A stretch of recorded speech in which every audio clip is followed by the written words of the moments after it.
Hello दोस्तों, आप सभी का स्वागत है अपने इस यूट्यूब चैनल पर। आज मैं आपसे कुंडलिनी योग के विषय पर बात करूंगा। तो इस वीडियो को पूरी गहनता के साथ अच्छे से सुनना है, हर एक बात को परखना है, टटोलना है, उसके बाद किसी निष्कर्ष पर पहुंचना है, अन्यथा नहीं पहुंचना है। कहीं पर भी दुविधा, अटकल, परेशानी हो, कमेंट सेक्शन आपके सामने है, लिखकर अवश्य पूछें। कहीं पर भी आप फंसेंगे, मैं उन बातों को अगले वीडियोस में क्लियर कर दूंगा। उनके प्रति समाधान अगर चाहिए होगा वह भी आपको बता दूंगा।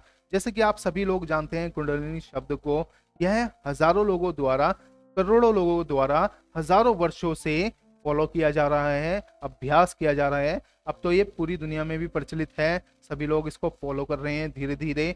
वह अपने आप को जानना चाहते हैं, उस परम सुख की अनुभूति करना चाहते हैं, उस आत्मा को जानना चाहते हैं, उस परमात्मा को जानना चाहते हैं। तो इन सभी विषयों पर अब मैं आपको अपना अनुभव बताऊंगा। मैंने कोई कुंडलिनी की किताब नहीं पढ़ी हुई है, ये सब बातें भी मैंने कहीं से कॉपी करके लिखी हुई हैं, बस आपको समझाने के लिए।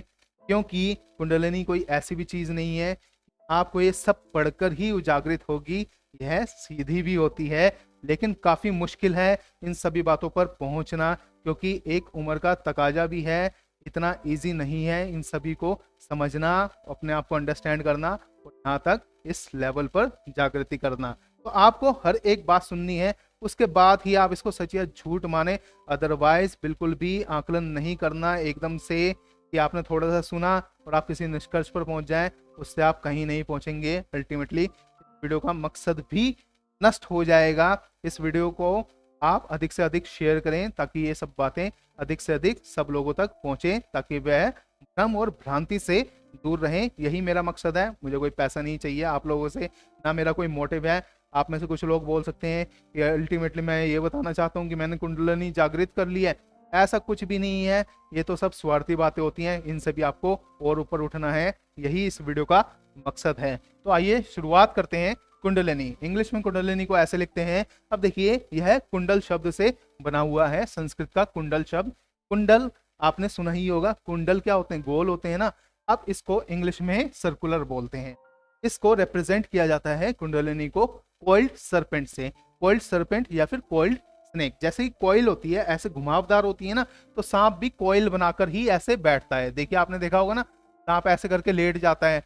तो कुंडलिनी को ऐसा माना गया है कि यह एक सर्प, आपकी जो स्पाइनल कोड का बेस है, जहां से आपकी रीढ़ की हड्डी चालू होती है, वहीं पर यह शक्ति सोई हुई है और इसको धीरे धीरे उजागरित करना है। तो ये सोया हुआ सांप धीरे धीरे ऐसे खड़ा होता होता ऊपर आते आते ऐसे एक दिन जागृत हो जाएगा। तो यही चीज आपको समझनी है अच्छे से। अब देखिए, जैसे कि चक्रों के बारे में समझते हैं। मैं इन सब चक्रों के बारे में बहुत डिटेल में नहीं बताऊंगा आपको। सबसे पहला रूट चक्र। रूट चक्र को मूलाधार चक्र बोलते हैं। मूल आधार, यानी कि इसी की वजह से आप बैलेंस स्थापित कर पाते हो अपने शरीर का इस धरती के साथ। इसको धरती से ही जोड़ता है। तो यदि आप ऐसे बैठे तो रीढ़ की हड्डी के बल ही बैठेंगे, तो यह धरती के साथ अटैच करता है आपको। तो आप हिलते डुलते नहीं है, ये सब आपके हाथ में आ जाता है। यदि यह अनबैलेंस्ड हुआ, इस पे सही से काबू नहीं है, तो आप गिर जाएंगे, वाइब्रेट होने लगेंगे, बैलेंस स्थापित नहीं कर सकेंगे। तो उसकी खामी के कारण ऐसी स्थिति उत्पन्न हो सकती है। देखिए, हिंदी में मूलाधार चक्र बोलते हैं। अब इसका जो तत्व का रिप्रेजेंटेशन है सिंबल के रूप में, वह पृथ्वी है, जिसको आप धरती बोल सकते हैं। इसका मैंने बीज मंत्र भी लिख दिया है। जिनको यह उजागरित करनी हो वह लम करके कुछ महीनों तक इसको उजागरित कर सकते हैं। इसका उच्चारण लगातार करना पड़ेगा, लम, इसका बीज मंत्र है। अब देखिए दूसरा, सैक्रल चक्र। इसको स्वादिष्टान चक्र बोलते हैं। इसका जो तत्व का सिंबल है वह है जल और इसका बीज मंत्र है वम। तो वम का लगातार रिसाइटेशन यानी उच्चारण करने से यह चक्र जागृत हो जाता है। फिर है नेवल चक्र। नेवल चक्र को हम सोलर प्लेक्सिस चक्र भी बोलते हैं, इसको मणिपुर चक्र बोलते हैं। अब देखिए, इसका जो तत्व है वह है अग्नि और बीज मंत्र है रम। तो रम का लगातार उच्चारण करने से यह चक्र जागृत हो जाता है। फिर है हार्ट चक्र। हार्ट चक्र को अनाहत चक्र बोलते हैं। इसका जो तत्व है, एलिमेंट की रिप्रेजेंटेशन, वह वायु है, बीज मंत्र यम है। तो यम बोलने से, लगातार उच्चारण करने से यह चक्र ठीक हो जाता है, जागृत हो जाता है। फिर है थ्रोट चक्र। थ्रोट चक्र को विशुद्धि चक्र बोलते हैं, इसकी रिप्रेजेंटेशन है आकाश, यानी कि स्काई, गगन आप बोल सकते हैं। और बीज मंत्र है हम, तो हम का लगातार उच्चारण करने से यह चक्र जागृत होता है। फिर है थर्ड आई चक्र, थर्ड आई चक्र को आज्ञा चक्र बोलते हैं। आज्ञा चक्र यहाँ पर स्थित है त्रिकुटी के बीचों बीच। इसमें अब देखिए अलग निकल गया है, फिर यह ब्राह्मण की स्थिति हो जाती है, यानी जो ब्रह्मा की खोज में था वह उस स्थिति तक पहुंच गया है, अब वह ब्रह्म स्वरूप है, यानी ब्राह्मण बन गया है। इसका लगातार उच्चारण करने के लिए बीज मंत्र है ओम। ठीक है, अब देखते हैं यहाँ पर क्राउन चक्र, जिसको हिंदी में सहस्त्रार चक्र बोलते हैं, जो कि सर्वोत्तम माना गया है, शिखर पर माना गया है। ये चक्र सहस्त्रार चक्र है और इसका कोई भी रिप्रेजेंटेशन नहीं है, ना ही इसका कोई बीज मंत्र है। इसी ओम को इसका बीज मंत्र मानकर इसी का रिसाइटेशन किया जाता है, क्योंकि यहाँ तक तो सारे स्टेप्स मौजूद हैं। जो अगला यानी कि यहाँ से ऊपर जाने का स्टेप है वो किसी को नहीं पता, उसमें सीधा कूदना पड़ता है राइट अपॉर्चुनिटी पर। अब देखते हैं कुछ बातें और समझ लीजिए। स्पाइनल कोड, कोड को आप मेरु रज्जु बोलते हैं, तो इस शब्द को आप ध्यान रखिए, मैं बात करता रहूंगा।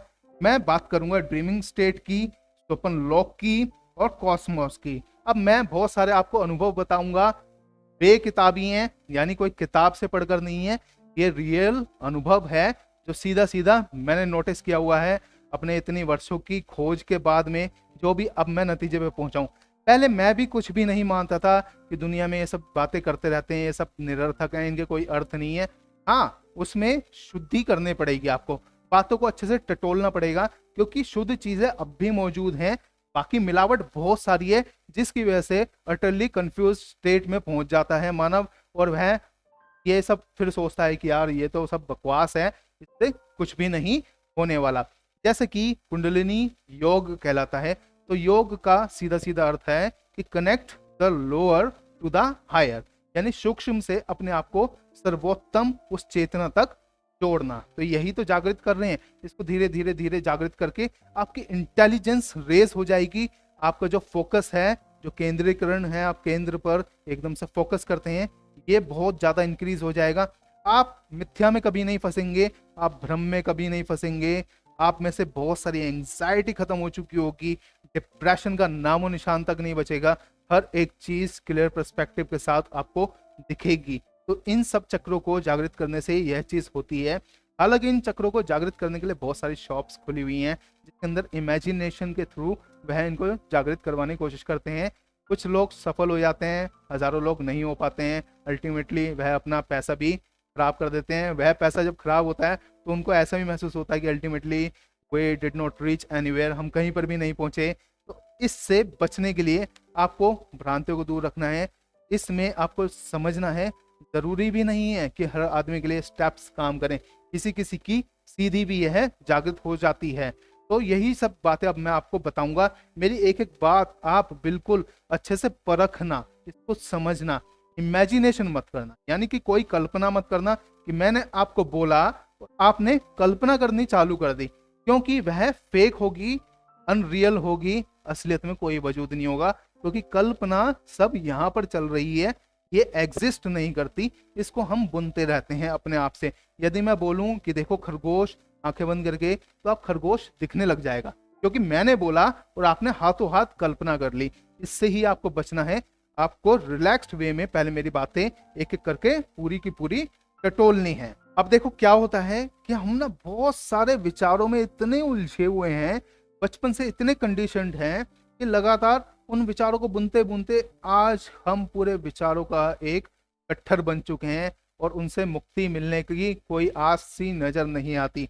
इसलिए हजारों लोग क्या करते हैं, हर वक्त सोचते रहेंगे।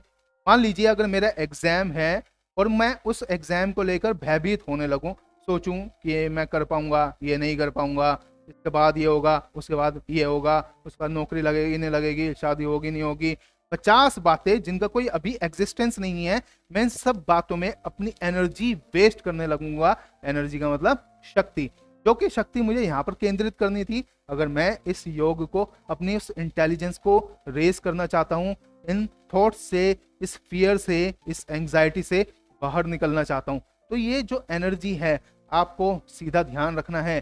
थॉट्स पे वेस्ट नहीं होनी चाहिए, ना इधर उधर की बातें, ना खोज में। सिर्फ क्या है, रिलैक्स्ड वे में आपको बैठना है, कुंडलिनी तभी उजागरित हो सकती है। बिल्कुल ऐसे बैठना है कि आपकी सारी शक्ति सिर्फ केंद्र पर हो, सिर्फ फोकस्ड वहीं पर हो जिस चक्र को आपने एक्टिव करना है। बहुत सारी बातें धीरे धीरे जैसे जैसे समय बढ़ेगा, मान लीजिए 10 से 20 मिनट होंगी, तो उसके बाद ऑटोमेटिकली आपका फोकस कहीं ना कहीं टूटने लगेगा, क्योंकि अभी आपने प्रैक्टिस नहीं की। धीरे धीरे प्रैक्टिस मेक यू परफेक्ट। धीरे धीरे आपको प्रैक्टिस करते जाना है, वह हैबिट में तब्दील होगी। उसके बाद आपका कंसंट्रेशन लेवल बहुत ही ज्यादा प्रगाढ़ हो जाएगा, तभी जाकर आपको यह चीजें दिखेंगी। शुरुआती दौर में बहुत सारी मुश्किल आती है लोगों को मेडिटेशन करने में। ये मेडिटेशन का ही रूप है। जब आप बैठते हैं, अगर मैं आपको बोल दूं कुछ भी नहीं सोचना, तो आप कहेंगे ये कैसे पॉसिबल है, ऐसी कोई स्टेट हो ही नहीं सकती कि हम कभी भी ना सोचे। लेकिन ऐसी एक अवस्था है भी जहां पर आप निर्विचार हो जाते हैं। यह करने से पता लगती है। पहले मैं भी यही मानता था कि हम सोते जागते हर चीज चली रही है तो कुछ भी रुकने वाला तो है ही नहीं, लेकिन जागी हुई अवस्था में निर्विचार की एक अवस्था जरूर है। वहां तक पहुंचने के लिए बड़ा ही अभ्यास की जरूरत है, मेहनत मशक्कत की जरूरत है। कम में नहीं चलेगा, बिल्कुल बहुत ज्यादा मेहनत करनी पड़ेगी। इसमें कुछ वर्ष भी लग सकते हैं। आप ऐसा मत मानना कि आप अभी करने बैठेंगे तो ये फटाफट हो जाएगा 1 सेकंड में। ऐसा बिल्कुल भी पॉसिबल नहीं है। ये शायद किसी के साथ हो जाता हो, वो एक्सपीरियंस शेयर कर दे, लेकिन ध्यान रखना वो एक्सपीरियंस उसका होगा, ना कि आपका अपना एक्सपीरियंस। तो बातें सुन के कल्पना नहीं करनी, अभ्यास करना है। अभ्यास से आप ही को आप ही की चीजें दिखेंगी, तब जाकर आपको उन पर एनालाइजेशन करनी है, क्या ये बातें सही थी, नहीं थी, तभी इस पर यकीन करना। तो मेरी बात का सारांश ये है, ये कुंडलिनी तभी जागृत हो सकती है जब आप अपने को बिल्कुल फ्री छोड़ेंगे।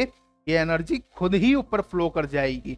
उसके बाद आपको बिल्कुल अवगत रहना है बहुत सारी बातों से, क्योंकि अलग अलग टाइप के एक्सपीरियंसेस हो सकते हैं।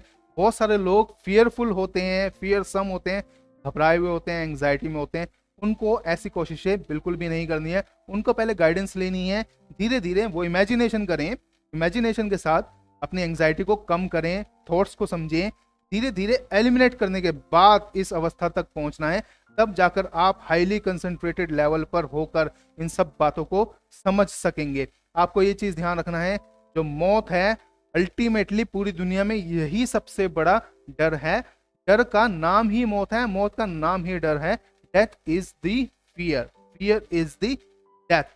तो सारी की सारी जितनी भी कवायद चल रही है, या आप भी किसी सर्च में निकलते हैं कि मैं कौन हूं, क्यों आया हूं, ये सब इतनी सारी अनगिनत बातें आपको ध्यान रखनी है। इसके कभी भी आपको पूर्ण सवाल नहीं मिलने हैं, क्योंकि एक सवाल से दूसरा विचार खड़ा होगा, दूसरे से तीसरा सवाल खड़ा होगा, फिर ऐसे करते करते सवालों के बाद उत्तर, उत्तरों में से फिर सवाल, फिर बहुत सारे प्रश्न खड़े होंगे, फिर बहुत सारे उत्तर आ जाएंगे। अल्टीमेटली आप कहीं नहीं पहुंचेंगे, क्योंकि आपको ध्यान रखना है एटर्निटी। एटर्निटी यानी इन्फिनाइट, अनंत काल। आपके जितने प्रश्न आपके अंदर आने वाले हैं, यह अनंत ही होने वाले हैं, क्योंकि वह प्रश्न उठाने वाले ही आप ही हो। उसी को समझना है। जब उठाने वाला कौन है, वो मैं हूं, वहीं पे ड्रॉप कर देना है, तब आप उस आत्मा तक पहुंच जाएंगे। अदरवाइज हजारों सालों तक भी लोगों को समझ में नहीं आई है अभी तक भी आत्मा क्या चीज है, ये क्या कर रही है। हम बोलते हैं कि हमारा ब्रेन रिकॉर्ड कर रहा है, कि हर चीज यहाँ पर स्टोर हो रही है, लेकिन ये ब्रेन रिकॉर्ड नहीं कर रहा है यहाँ पर, ये तो स्टोरेज है सिर्फ। लेकिन जो रिकॉर्ड करने वाली है वह पीनियल ग्लैंड में बिल्कुल सूक्ष्म रूप से, बिल्कुल तारा रूपी आत्मा है, वही सब कुछ रिकॉर्ड कर रही है। जो भी आप कार्य करते हैं, मान लीजिए यदि मैंने चोरी कर ली और मैं इतना मास्टर क्लास आदमी हूं कि मैं कभी पकड़ा भी ना चाहूं और किसी को पता भी ना चले, हो सकता है पूरी जिंदगी कुछ भी ना हो, पता ही ना चलेगा किसी को भी। उसके बाद फिर भी मेरा मन यानी कि मेरी आत्मा अंदर से उस चीज को रिकॉर्ड कर चुकी है कि मैंने एक चीज गलत कर रखी है, उसी का अनुरूप मुझे आउटपुट मिलेगा आगे चलकर, उसी को कर्म फल बोलते हैं। तो इससे पहले और भी बातें मैं आपको समझाता हूँ। देखो, आपको ध्यान रखना है, ये सब शीशा है जो हम देख रहे हैं, टोटल ये मिरर है। मिरर में हम एक चीज देख रहे हैं, जैसे कि असलियत में मैं मिरर के सामने अपने बाल बनाने के लिए, अपनी शक्ल संवारने के लिए खड़ा होता हूँ। ऐसे क्या करता है मिरर, मेरी ही इमेज रिफ्लेक्ट करता है। वो रिफ्लेक्शन कहाँ पर जाती है, आंखों से तो देख रहा हूँ, बाहर नहीं देख रहा हूँ, बेसिकली रेटिना पर मुझे उल्टा दिख रहा है। अब रेटिना पर देखने वाला कौन है? वह पीछे बैठा हुआ है, वही आत्मा है।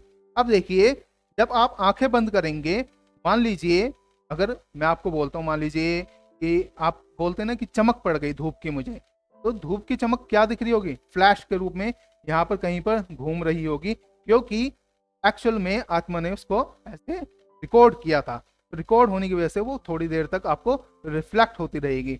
ऐसे ही सामने जब भी देखेंगे तो आपके जो विचार हैं बहुत सारे, जो भी अभी तक आपने इकट्ठा किया हुआ है, वह सब आपकी आंखों के सामने लगातार चलते रहेंगे। कुछ सबकॉन्शियसली भी चलेंगे, मूवीज के रूप में, फिल्म के रूप में, और आप उनके साथ बह जाएंगे। उन्हीं के साथ नहीं बहना है, उनको चलते हुए देखो। जैसे कि आप सच में अपने कमरे में बैठकर मूवी देखते हो तो बह नहीं रहे होते हो उस मूवी के साथ में, आप पूरे जागृत होकर देखते हो, क्योंकि वो तो मूवी है। तो सिर्फ मूवी की तरह उस चीज को देखो। ये धीरे धीरे धीरे धीरे सब डिसॉल्व होते जाएंगे। उसके बाद आप फोकस करते जाना। यही आत्मा अपने आप को रिफ्लेक्ट करेगी सामने तारे के रूप में। यहाँ पर आपको सूर्य प्रतीत होने लग जाएगा। शुरुआती दौर में हो सकता है कुछ महीने तक आपको सिर्फ अंधकार ही अंधकार दिखे, या फिर 40 से 50 मिनट बाद आपको एक बड़े ही दूर सूक्ष्म लेवल पर एक तारा नजर आना चालू हो। तो आप समझ जाना कि अब आप वहां तक पहुंच रहे हो, धीरे धीरे उस तक पहुंच जाओगे।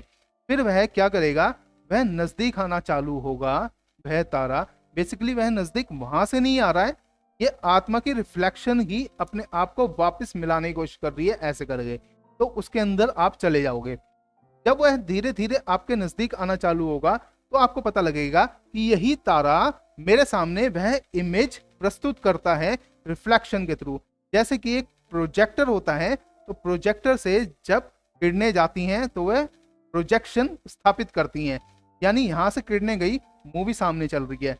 ये सेम है कि जो तारा रूपी आत्मा है वह प्रोजेक्ट रेटिना पर करती है सब कुछ, और वह मुझे उल्टा होकर वापस से दिखता है। मुझे ऐसा लगता है कि तारा पीछे से बैठकर मुझे ये इमेजेस दिखा रहा है, लेकिन बेसिकली वह ऐसे करके दिखा रहा है कि आत्मा ने रिफ्लेक्ट किया हुआ है सब कुछ, और वह अपनी रिकॉर्डिंग में से लगातार वो चीजें आपको दिखा रही है। ये चीज आपको बड़ी ही खास तौर से ध्यान रखनी है। इसको समझना इतना इजी नहीं है, और इमेजिनेशन मत करना, क्योंकि इसके लिए दृष्टा भाव चाहिए। दृष्टा भाव का मतलब है सिर्फ देखते जाना, without conclusion, without any conflict. किसी से लड़ना नहीं है। लड़ना यानी अपने विचारों से नहीं लड़ना, किसी विचार से हाथ नहीं मिलाना। एक विचार आया, मुझे उसका पैसा देना है, उसने मेरे साथ ये कर दिया है, मैं उसको बहुत मारूंगा, ये सब विचारों में बह जाओगे। इन सब से परे निकलना है, तभी जाकर आप इस स्टेज तक पहुंचोगे। अब आपको मैं ऐसी बात बताता हूं, देखिए कि ये जागृत हुई नहीं हुई ये तो सब शाब्दिक बातें हैं, लेकिन इंटेलिजेंस जरूर रेज हुई। मुझे क्या अनुभव हुआ, ये अचानक से रेज हुई। अब देखिए कि मेरे यहाँ पर ना वेग आना चालू हो गया, इतना जबरदस्त मैग्नेटिक फील्ड का वेग कि वो कुछ हफ्तों तक लगातार रहा, और उसके बाद धीरे धीरे मेरा मन ही डिसॉल्व हो गया।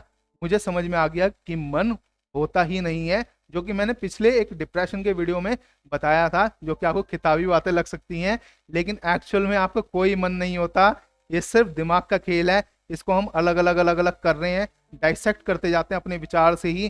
कोई मन नहीं होता, ये सिर्फ मन हमारी इच्छा का रूप है। जो भी हम इच्छा चाहते हैं, जो भी हम करना चाहते हैं, मान लीजिए अगर आप कुंडलिनी योग के पीछे भी जाते हैं तो उसके पीछे भी बहुत सारे लोगों की इच्छा होती है, लेकिन इसका भी त्याग करके सिर्फ समझने के लिए अगर आप जाएंगे तो आप ज्यादा बेहतर समाधान पाएंगे। अब आप ध्यान रखना कि जब शुरू में ये सब होने लगेगा तो आप बड़े ही कंफ्यूज भी हो सकते हो। इससे पहले आपको बहुत क्लैरिटी रखनी है अपने हर बात में, ताकि आप किसी भी इमेज के अंदर ना फंसे। क्योंकि एक दिन क्या हुआ कि मैं सो रहा था, सपना आया मुझे। अब सपने में मैं अचानक से ना थोड़ा कॉन्शियस हो गया, वापस से जाग गया, आधे सपने में था। तो मुझे ऐसा लगा कि बहुत ज़्यादा कोई मुझसे ना यहाँ पर कोई शैतानी ताकत आ रही है, यहाँ पर कुछ आ रहा है। यहाँ पर इतना ज़बरदस्त वेग हो गया कि मैं उससे ना फाइट करता रहा कि हट यहाँ से। मेरा पूरा शरीर वाइब्रेट कर रहा था, जैसे कि लकवा मार गया हो। सिर्फ यहीं पर बैठ के मैं लड़े जा रहा था, उससे छूटने की कोशिश कर रहा था। मैं लगातार कुछ दिन तक ऐसे ही यही गलती करता रहा, वही चीज़ मेरे साथ होती रही, उससे मैं निजात नहीं पा रहा था। लेकिन एक दिन मैंने क्या किया, मैंने लड़ना ही छोड़ दिया। मैं अचानक से वो आया, जितना उसका पीक जाना था वेग का उतना भी मुझे महसूस हुआ। अल्टीमेटली मैं फ्री रहा। तो वह उस दिन से डिसॉल्व हो गया। मुझे उस दिन और भी क्लैरिटी हो गई। फिर एक दिन जब मैं सोया तो सोने में सपना देख रहा था। सपना देखते देखते ही खत्म हो गया सपना। उसके बाद इतना भयंकर दर्द यहाँ पर पूरी साउंड के साथ, जैसे कि लाखों घंटियां बज रही हो, इतनी स्पीड से, बहुत ही तीव्र थी उसकी आवाज। उसके बाद जो उसका दर्द था वह भी इतना भयानक था। वह यहाँ पर लगातार चलता रहा, जैसे अब मेरी नसें फटने वाली हैं पूरी। उसके बाद वह मृत्यु का दर्द था। मृत्यु एकदम से जैसे होकर हाथों हाथी कूल डाउन हो गया। मैं उससे लड़ा नहीं। अगर मैं वहां पर गलती करता तो शायद मुझे कुछ बीमारी पकड़ लेती या फिर मैं कुछ पागलपन का शिकार हो जाता। फिर अचानक से ही दोबारा ये घटना मेरे साथ हुई। उस दिन मैं बाहर निकला, बाहर से अपने ऊपर हाथ रखकर वापस अंदर एंटर कर गया और बिल्कुल ऐसे करके एंटर किया था। तो ये शायद आपको नकली बातें लगेंगी, लेकिन मृत्यु से ऐसे ही बाहर निकला मैं। उस दिन से फियर नाम की चीज ही खत्म हो गई। मेरे को डिप्रेशन था सिवियर, गायब। मेडिकल की साइंस के हिसाब से देखूं, साइकोलॉजिकल लेवल पर, तो हेलुसिनेशन का कोई उपाय नहीं है। यानी अगर आपकी मति भ्रम हो जाए, आपके सामने कुछ इमेजेस दिखने लग जाएं, आपको ऐसे ही प्रतीत होने लग जाएं, तो इसकी कोई सोल्यूशन नहीं है, ना ये कभी खत्म होगा, जिसको सिजियोफ्रेनिया भी बोलते हैं। लेकिन हेलुसिनेशन से भी आउट हो गया मैं। ये भी समझ गया कि मुझे सब आंखों के अंदर से दिखता है। अगर कुछ दिखेगा भी तो बेसिकली वो शायद इतना प्रगाढ़ होगा, इतना ज्यादा सोचा हुआ होगा मेरा, तो सामने प्रकट हो रहा है, लेकिन वजूद नहीं है, क्योंकि वह अंदर से देख रहा हूं, मेरा कुछ बिगाड़ नहीं सकता। तो ये बात मुझे उस दिन समझ में आई। उस दिन के बाद इतनी सारी बातें हुई। मैं सोता तो मैं, जैसे कि ड्रीमिंग स्टेज का मैंने जिक्र किया यहाँ पर आपके सामने, स्वप्न लोक जिसको बोलते हैं, अब मैं सपनों से बाहर निकलना सीख गया। सपनों से कैसे बाहर निकलते हैं, बातें अटपटे लगेंगी आपको कि सपनों से कौन कैसे बाहर निकल सकता है। लोग तो ये बोलते हैं कि हम सपने में कहीं पर घूमने जाते हैं। आप कहीं नहीं जाते हो घूमने, आप यहीं पर घूम रहे होते हो अपनी ही बॉडी के अंदर। सिर्फ मेजरली उस रिकॉर्डिंग को ओपन कर लेते हो, जो पूरे दिन में रिकॉर्ड किया हुआ है वही फ्लोट करने लगती हैं। या फिर कभी कभी ऐसा भी होता है कि शायद कुछ अनदेखी चीजें जो हमारी कॉन्शियसनेस में रिकॉर्डेड ऑलरेडी हैं, कभी कभी वो लोग भी दिखने लग जाते हैं। ऐसे में मेरे पास एक शक्ति आ गई कि जब भी मैं सोता था, मैं एक्चुअल में जागा हुआ ही सो रहा हूँ, मैं सपना देख रहा हूँ। मुझे अब पता लगने लग गया ये सपना देखने वाला मैं हूँ, ना कि मैं सपना हूँ। यानी मैं सपने में कभी भी अटैच उतना नहीं हुआ। इस चीज का मैंने एक एक्सपीरियंस किया, एक एक्सपेरिमेंट किया। कैसे? एक सपना आया, मेरा एक कुत्ता था, वो मर चुका, अपनी पूरी जिंदगी जी कर गया, वो 14.5 साल का होकर। तो वह कुत्ता सपने में मुझे दिखा वापस, और मैं उसको लेकर अपनी ही गली में घुमा रहा हूँ। उसके बाद क्या हुआ, मेरे को अचानक से ये चीज याद आ गई कि मेरा कुत्ता तो मर चुका है, ये मेरे साथ कैसे है। तभी मुझे पता लग गया कि ये मैं सपना देख रहा हूँ। इसका टेस्ट करने के लिए फिर मैंने एक बार सपने में ही रियलाइज किया कि एक तरफ मैंने आसमान की तरफ देखा कि क्या ये सच में है। ये मुझे पीला दिख रहा था उस वक्त। फिर मुझे दीवारें वगैरह सब रियल लग रही थी। मैंने एक एक्सपेरिमेंट किया कि मैंने अपने आप को ऐसे जकड़ लिया वहीं पर गली के किनारे पर बैठकर, और मैं वापस आ गया। जब मैं वापस आया तो ऐसे धूम करके यहाँ पर छाती में भी प्रेशर लगा और दिमाग पर भी। उसका रीजन मुझे खुद ही समझ में आ गया, क्योंकि सोते हुए ब्लड स्लगिश था, बहुत ही धीमा था। अचानक से एकदम से पूरा कॉन्शियस हुआ ना, तो वह एकदम से स्पाइक किया, क्योंकि जागृत अवस्था के लिए दिल को ज्यादा काम करना पड़ेगा। तो ये रीजन मुझे तब समझ में आया। एक दिन एक घटना और हुई। सपनों से मैं बहुत बार वापस आ चुका हूँ, 1-2 सपने बता रहा हूँ ताकि आपको पता लग जाए कि आप जागृत अवस्था में पहुंच जाते हो सपने वाली स्टेज में भी। इससे भी सूक्ष्म लेवल की बात बताऊंगा, जो कि तीसरी लेयर पर है। वो भी तीसरी लेयर यहाँ पर है, वह भी क्लियर करूंगा। एक सपने में क्या हुआ कि मैं किसी घर में हूँ, मतलब वो मेरा ही घर है, उसमें फिर से सो गया। मैं सपने में सो गया और फिर सपने में ही एक और सपना देख रहा हूँ। कहीं पर जा रहा हूँ, कुछ लड़ाई वड़ाई हो गई लोगों से, समथिंग हो गया। उसके बाद मुझे धीरे धीरे रियलाइज हुआ उसी सपने के अंदर से, ये तो मैं सपना देख रहा हूँ। फिर मैंने क्या किया, अपने आप को वहां पर चूटी भर ली और मैं अचानक से वापस सपने में, मतलब पहले वाले सपने में आ गया जिसमें मैं सो रहा था। अब वापस उठा तो मुझे ऐसा महसूस हुआ कि वो मैं सपना देख रहा था, अब ये असली है। लेकिन आगे चलकर फिर से मुझे किसी ने गोली मारी, लेकिन मैं उससे बच गया। फिर मैंने टेस्ट किया कि मेरा तो कोई भी दुश्मन नहीं है, ये क्या चीज है, ये तो असली नहीं लग रहा है। फिर से मैंने एक और टेस्ट किया कि अपने आप को ऐसे जकड़ा अच्छे से कि मैं देखता हूं कि ये रियल है या नहीं, अपनी ताकत को करके। जैसे ही मैंने ऐसा किया, मैं वापस से इस कॉन्शियसनेस लेवल पर आ गया। मतलब सपने के अंदर भी, सपने में मैं जागृत था, मुझे पता लग गया। तो इतनी सारी शक्ति आपको मिल जाती है। कोई ऐसी शक्ति नहीं है कि मैं ऐसे करके ऐसे मारूं किसी को हवा लग जाएगी, ये कोई शक्तियां नहीं है। शक्ति यही है कि आप अपने अंदर जबरदस्त कंट्रोल ले आते हो, आप जागृत होने लगते हो। तीसरी और भी सूक्ष्म लेवल पर है। यहाँ पर देखते देखते, अब मैं बता रहा था आपको, ये तारा ही इमेज बनाता है, लेकिन अगर आप इसके भी अंदर चले जाओ, जो कि बेहद मुश्किल है, उसके बाद यहाँ पर ये सुदर्शन के समान, फिरकी के समान ऐसे पूरी की पूरी आकाश गंगाएं घूमने लगेंगी। इतनी हजारों आकाश गंगाएं दिखेंगी कि उसमें कुछ छोटी हैं, कुछ बड़ी हैं, कुछ बहुत विशाल हैं, और सारे में सुनहरी आभा फैली हुई है। और कोई धीमी घूम रही है, कोई तेज घूम रही है, और इस दिशा में घूम रही है। हम अधिकतर ये सोचते हैं कि ऐसे सब घूम रहा है, लेकिन आकाश गंगाएं ऐसे घूम रही हैं बेसिकली, क्योंकि उल्टी हैं। क्योंकि हम जो देखते हैं ना, वो एक्चुअल में उल्टा हो रहा है। ये चीज ध्यान रखना, इजी नहीं है ये बात, लोगों को समझ में नहीं आती। ये मुझे तभी समझ में आई जब मैंने इन चीजों के ऊपर बहुत ही गहनता से देखा, तब मुझे असलियत में पता लगा कि ये सच में ये सब बातें हैं। तो ये जितने भी हमारे योगी ऋषि मुनि थे, ये सब ऐसी बकवास नहीं करते थे, ये उस चीज को देख चुके थे। और ये कोई उड़ के ट्रैवल नहीं करते थे, ये इसी मार्ग में से इसमें ट्रैवल करते थे। तो दोस्तों देखो, मैंने बहुत सारी बातें आपको बताई हैं, कुछ और बातें भी बताता हूँ। जो भी प्रैक्टिशनर हैं, आराम से अभ्यास करना है, कोई जल्दबाजी नहीं करनी, जितना हो जाए उतना ठीक है। इसके बाद धीरे धीरे जब ये हैबिट हो जाती है, तो आप ऑटोमेटिकली ही मेडिटेटिव स्टेट में ही रहने लगते हैं। हाँ, कुछ अटैचमेंट हो सकती है आपको, मतलब कि लगाव हो सकता है चीज़ों से, हर एक चीज़ का आपको समझ में आ जाएगा कि जब शरीर भी अपना नहीं है तो सब कुछ यहीं रहना है। अल्टीमेटली इसका मतलब ये नहीं है कि आप पूरे डिटैच्ड हो जाएं, किसी सन्यासी बनकर कहीं पर भाग जाएं, नहीं। अपनी ड्यूटीज परफॉर्म करनी है, क्योंकि आत्मा उसी को रिकॉर्ड करके आउटपुट निकालेगी आगे चलकर।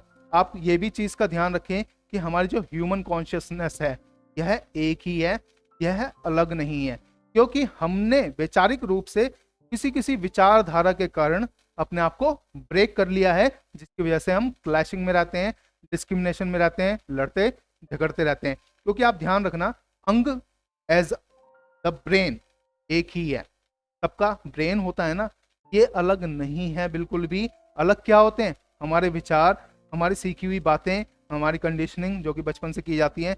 इसी दिमाग को चाइना में रख दो तो चाइनीज सीख लेता है, वहाँ का कल्चर सीख लेता है। साउथ अफ्रीका में रखोगे तो उनकी भाषा, आदिवासियों में रखोगे तो उनकी भाषा, उनका कल्चर, हिंदी में रखोगे तो ये सब सीख लेगा। लेकिन इससे भी ऊपर चढ़ के प्रकृति है, प्रकृति ने सबको समान रूप बनाया है। हवा है तो सबके लिए बराबर है, अग्नि है तो सबके लिए बराबर है, जल है तो सबके लिए बराबर है। लेकिन इसमें डाइसेक्शन करने वाले कौन है? हमारी बुद्धि। हमारी बुद्धि में हमारे विचार जो कि हमने सीखे हैं। सारी प्रॉब्लम एक ये भी होती है, मान लीजिए अगर कोई संस्था है या फिर कोई प्रोग्राम है जिसको आप फॉलो करते हैं, तो बेसिकली उस विचारधारा को फॉलो करते हैं। जब विचारधारा को फॉलो करते हैं तो आपको ध्यान रखना है, वो सारी विचारधारा आपकी नहीं होती। क्योंकि जैसे एक पौधे के ऊपर हर पत्ती समान नहीं होती, ऐसे ही पूरी दुनिया में हर एक मनुष्य समान नहीं होता वैचारिक रूप से। As a body, as an organ, सब समान ही है। स्केलेटन भी हमारा समान ही है, सिर्फ स्त्री पुरुष यानी नर मादा में ही फर्क है। जेनेटिकल रूप में, यानी कि जो हम गुप्तांग बोलते हैं, सिर्फ वही भिन्न हैं दो। इसके अलावा सब सिमिलर ही है और कुछ भी नहीं है। 2 हाथ हैं, 2 पैर हैं, वह औरत के भी होते हैं, मर्द के भी होते हैं। नाक, कान, मुंह, आंख, ये सब बराबर ही होते हैं। तो ये चीज आपको समझनी है, इन सब बातों से ऊपर निकलना है। सबसे बढ़िया है कुंडलिनी जागृत करने के लिए, सेल्फ इमेज को तोड़ दो। सेल्फ इमेज मतलब मैं कौन हूं? क्या मैं बॉडी हूं? नहीं। क्या मैं नेम हूं? नहीं। तब जाकर आप निकलोगे। कोई गुमान मत रखो, गर्व मत महसूस करो, कि गर्व भी गुमान की तरफ लेकर जाता है कि मैं इस चीज पे गर्व करता हूं, मैं ये सब कर सका हूं, तू नहीं कर सकता। ये भी एक गलत फहमी है आपको। आप इन सब बातों से बहुत ऊपर उठकर चलना, इस वीडियो में जो जो बातें आपको लगी हों कि मुश्किल हैं, थोड़ी सी आउट ऑफ द लिमिट हो गई, नहीं समझ में आई, वह आप मुझे कमेंट सेक्शन में लिखकर जरूर पूछना। वीडियो को और ज़्यादा लंबा नहीं करूंगा, हम अपने अगले वीडियो में मिलेंगे। तब तक के लिए अलविदा कहना चाहूँगा। कमेंट सेक्शन में जरूर पूछें, लाइक जरूर कर दें वीडियो को, ताकि अन्य लोगों को भी यूट्यूब के ऑटोमेशन के थ्रू इस वीडियो को देखने को प्राप्त हो। और इस वीडियो को शेयर भी जरूर करें, चैनल को सब्सक्राइब कर लें। मिलते हैं अपने नेक्स्ट वीडियो में, तब तक के लिए अलविदा।